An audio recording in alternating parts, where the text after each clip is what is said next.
Megan's parents returned home late one evening from visiting friends. Her father, Daniel, went straight to bed, exhausted, and fell into a heavy sleep almost immediately.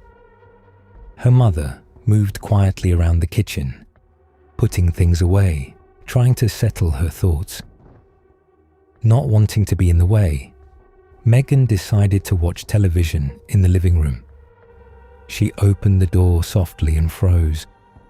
Her father was asleep on the couch, but beside him lay a naked woman with long black hair. The hair spilled down from the couch onto the floor and seemed to move slightly, as if stirred by an unseen draft. The woman's face was hidden in shadow, yet there was something deliberate in her stillness. It seemed as though her eyes were open, dark and endless.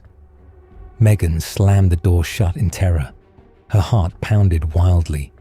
She tried to convince herself it had been a trick of light, exhaustion, imagination. After a few seconds, she opened the door again. The couch was empty, except for her father, sleeping peacefully. There was no one else in the room. Megan said nothing and went to bed, though sleep did not come easily.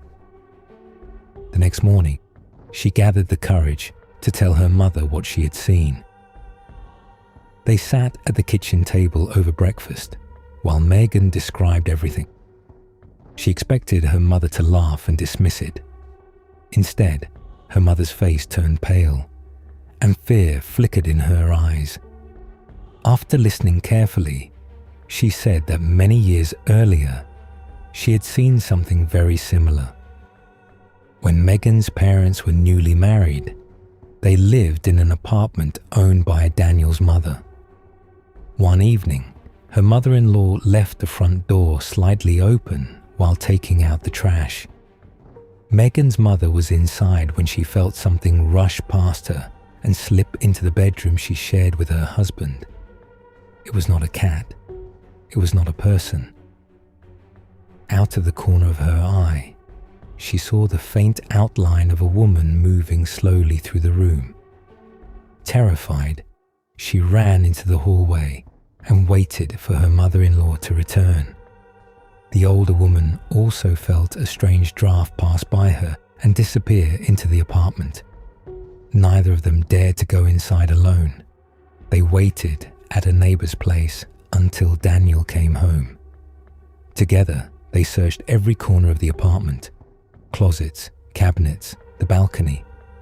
Nothing was disturbed, but that night, Daniel woke with the sensation that someone was sitting on his chest, choking him. He tried to shout, to move, but he could not speak or lift his arms. Instead, he heard a hoarse sound and a low, mocking laugh. In the morning, he described the woman he had seen. Megan's mother recognized her immediately. It was the same figure she had glimpsed earlier. The attacks continued from time to time. Daniel grew thinner, weaker, more irritable.